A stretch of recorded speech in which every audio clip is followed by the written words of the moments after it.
Welcome to Almas Jacob live. मैं हूं Almas Jacob और आप देख रहे हैं top 5 artist who sold their soul to the devil.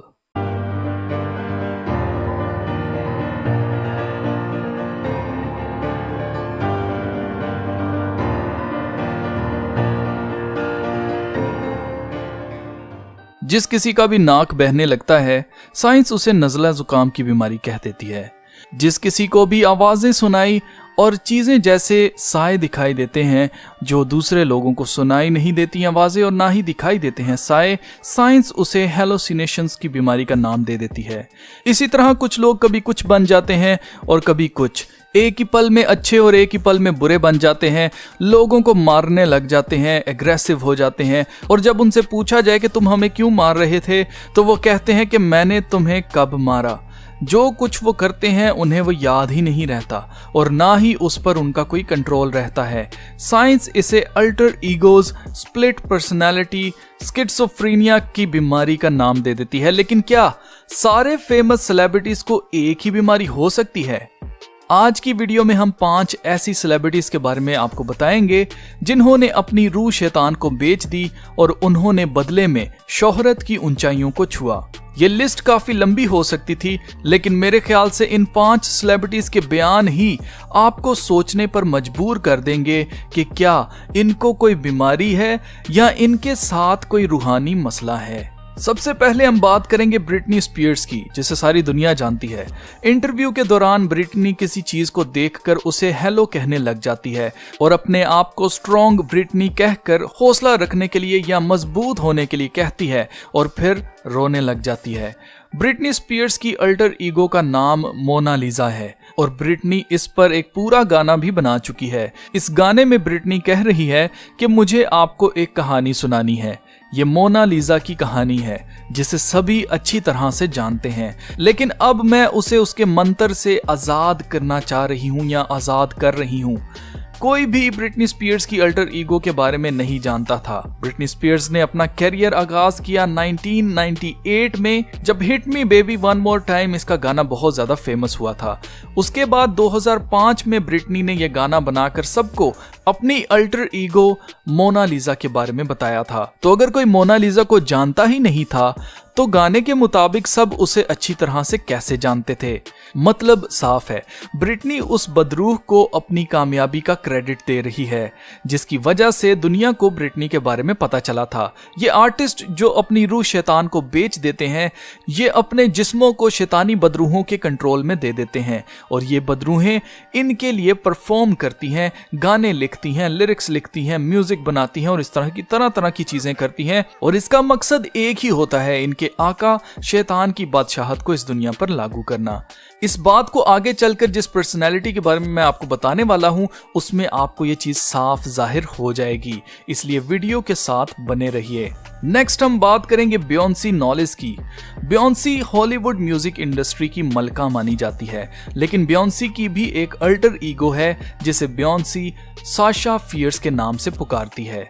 इस इंटरव्यू में बियोंसी साशा के बारे में बताते हुए कह रही है कि वो खुद बहुत शर्मीली है, यानी कि वो स्टेज को फेस नहीं कर सकती और ना ही स्टेज के ऊपर परफॉर्म कर सकती है, और जो कुछ भी स्टेज पर करते हुए इसे दुनिया देखती है, बियोंसी ये सब कुछ नहीं कर सकती है। इसलिए इसका कहना है कि स्टेज पर बियोंसी नहीं बल्कि साशा होती है। और बियोंसी का कहना है कि पहली दफा जब साशा इस पर आई थी तो इसने ऐसा महसूस किया जैसे कोई चीज इसके अंदर घुस गई हो। आप ये क्लिप देखें। I'm really kind of shy, and not really shy, but more reserved, and nothing like Sasha. She can do things that I cannot do when I'm in rehearsal. I mean, I can try, but then it just doesn't happen. I can sing notes and sing strong, and before I performed, I raised my hands up, and it was kind of the first time I felt something else come into me, and I knew that was gonna be my coming out night. I felt something else come into me, and I knew that was gonna be my coming out night. आपने देखा बियोंसी के मुताबिक कोई चीज इसके अंदर आई थी। इसका साफ मतलब है कि बियोंसी स्टेज पर पोजेस्ड हो जाती है और वो बदरू जिसे ये साशा कहती है वो इस पर पूरा का पूरा नियंत्रण यानी कि पूरा का पूरा कंट्रोल हासिल कर लेती है। इसके बाद हम बात करेंगे कैरी मिनाटी की। कैरी मिनाटी इस वक्त पूरे इंडिया में नंबर 1 यूट्यूबर माना जाता है और इसके पीछे सिर्फ इसके टैलेंट का हाथ नहीं है, इसके पास भी एक बदरू है जिसे ये मोहित के नाम से बुलाता है। आपने कैरी मिनाटी की कई वीडियोस के अंदर इस नाम को जरूर सुना होगा। मैंने कैरी मिनाटी को उस वक्त एक्सपोज करके आपको बताया था जिस वक्त ये इंडिया का नंबर 1 यूट्यूबर भी नहीं बना था और कोई भी खास लोग इसको नहीं जानते थे, लेकिन उस वक्त किसी ने भी मेरी बात का यकीन नहीं किया। मैंने इस पर और भी कई वीडियोस बनाई हैं, अगर आपने वो वीडियोस नहीं देखी तो उन वीडियोस को भी आप जरूर देखना, आपको समझने में आसानी हो जाएगी कि असल में कैरी मिनाटी है क्या। अगर मेरी बात का उस वक्त लोग यकीन कर लेते तो आज उनको शर्मिंदगी ना उठानी पड़ती और आज YouTube के ऊपर कैरी मिनाटी नंबर 1 इसीलिए है क्योंकि इसके साथ भी एक अल्टर ईगो है जिसका नाम इसने मोहित रखा हुआ है। आप ये क्लिप देखिए फिर इस पर बात करते हैं। मोहित कौन है? अजय अपनी वीडियोस में मोहित का नाम लाजमी लेता है। एक इंटरव्यू में जब इससे पूछा गया कि मोहित कौन है तो अजय का कहना था कि मेरा और मोहित का साथ ऐसा है जैसे विक्रम और बेताल का है।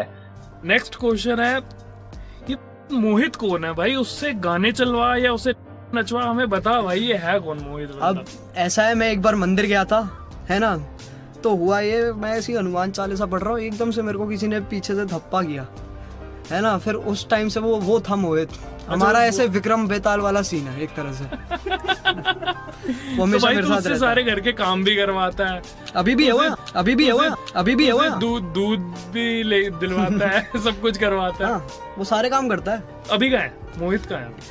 साइड में बैठा, साइड में बैठा है, वो कोने में बैठा है। अच्छा ये मोहित भाई। जो दोस्त नहीं जानते मैं उन्हें बता देना चाहता हूँ कि विक्रम एक राजा था और बेताल एक जिन था। कैरी ने अभी कुछ महीने पहले एक वीडियो बनाई थी जिसमें इसने शैतान को अपनी रूह बेचने वाला सीन बनाया था। मैंने उस वीडियो को भी एक्सपोज करके आपको बताया था। अगर आपने वो वीडियो भी नहीं देखी तो उस वीडियो को भी आप जरूर देखें, आपको समझने में आसानी हो जाएगी। कैरी मिनाटी आज YouTube पर खास तौर से इंडिया के अंदर नंबर 1 यूट्यूबर ऐसे ही नहीं बन गया। नेक्स्ट हम बात करेंगे एमिनेम की। एमिनेम की भी एक अल्टर ईगो है जिसे ये स्लिम शेडी के नाम से पुकारता है। आपको एमिनेम के कई गानों में स्लिम शेडी का नाम सुनने को जरूर मिलेगा।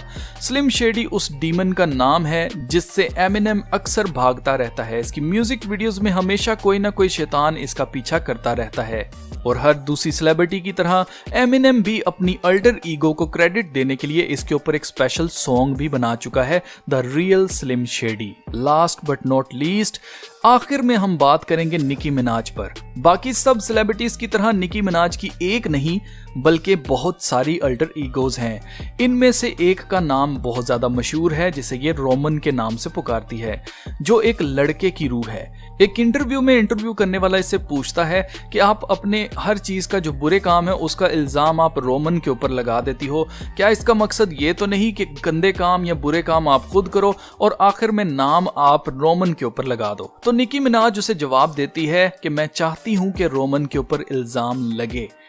फिर वो कहती है कि मैं चाहती हूं कि रोमन मुझे छोड़कर चला जाए, मगर वो नहीं जाता, वो यहाँ एक मकसद से है। Crazy boy who lives in me and he says the things that I don't want to say. He was born, just a few months ago. I think he was born out of rage. He was conceived in rage. So he bashes everyone. He threatens to beat people. He's violent. That must be nice to have like an ignorant loudmouth who you can just sort of blame every... He wants to be blamed. I don't want to blame him. I ask him to leave, but he can't. He's here for a reason. People have brought him out. People conjured him up. Now he won't leave. अजीजों, ये लोग बदरूहों में जकड़े हुए हैं और वो इनके जिस्मों को इस्तेमाल करके अपने आका इब्लीस की बादशाहत के लिए काम करती हैं। जैसा निकी ने कहा कि वो चाहती है कि रोमन चला जाए, इसी तरह ये बाकी आर्टिस्ट भी इनसे तंग आकर उन लोगों के पास जाते हैं जो बदरूहें निकालते हैं, और कई बार इनसे बदरूहें दूर भी हो जाती हैं। लेकिन खुदा के कलाम में जैसा लिखा है कि जब किसी इंसान में से बदरूह निकलती है तो वो वीरानों में भटकती फिरती है और ढूंढती फिरती है कि कहीं उसको आराम मिले, लेकिन जब उसको आराम नहीं मिलता तो वापस उसी के अंदर आती है। और अगर उस घर को वो खाली पाती है, यानी कि उस जिस्म को अगर वो खाली पाती है, तो उस शख्स के अंदर खुद तो आती ही है, लेकिन अपने साथ साथ और बदरूहों को भी ले आती है, और उस शख्स का हाल पहले से और बुरा हो जाता है। इस कॉन्टेक्स्ट में निकी मिनाज की एग्जाम्पल एक परफेक्ट एग्जाम्पल हो सकती है, जिसके अंदर बहुत सारी अल्टर ईगोज हैं। अब इस वीडियो के बाद बहुत से लोगों के जहन में ये ख्याल आएगा कि शायद इस तरह से बदरूह गिरफ्तार होने से लोग फेमस हो जाते हैं, या लोगों के पास बहुत पैसा आ जाता है, या लोग जो है अमीर हो जाते हैं। तो ऐसा हरगिज नहीं है। अब क्योंकि ये लोग अपनी रूह शैतान को बेच देते हैं, इसलिए ये बदरूहें इनके अंदर आकर आर्टिस्टिक काम करती हैं और इनके साथ मिलकर काम करती हैं, जैसे गाने बनाना, कंटेंट बनाना, क्योंकि वो अच्छी तरह से जानती हैं कि ये शख्स ऑलरेडी बिक चुका है, इसलिए ये हमें तंग नहीं करेगा, इसलिए वो भी उसको इतना खास तंग नहीं करती हैं। उसके अंदर आती हैं, उसको कंटेंट बना के देती हैं और उसको मशहूर करवाती हैं और उसका काम करती हैं, क्योंकि उसका ऑलरेडी कॉन्टैक्ट जो है वो शैतान के साथ कॉन्ट्रैक्ट हो चुका होता है। लेकिन आखिर में क्या होता है, इनमें से कुछ लोग खुदकुशी कर लेते हैं, इनमें से कुछ लोगों की मौत एक्सीडेंट में हो जाती है, और कई अपने प्यारों की बलियां चढ़ाते रहते हैं ताकि सिर्फ अपनी जान को बचा सकें। और आखिर में क्या होता है, मरने के बाद मिलती है इनको दोज़ख। अब मैं आपसे सवाल करता हूं कि इन लोगों को अपनी रूह बेचने का क्या फायदा हुआ? शोहरत मिली, पैसा मिला, दुनिया के रंग रोगन, उसके अलावा प्रॉपर्टी मिली, इस दुनिया में इज्जत मिली। इनमें से कोई एक भी चीज ये अपने साथ आसमान पर लेकर नहीं जा सकते, तो इनको क्या फायदा हुआ? खुदा के कलाम में लिखा है और यीशु मसीह ने कहा कि आदमी सारी दुनिया हासिल करे मगर अपनी जान का नुकसान करे तो उसे क्या फायदा।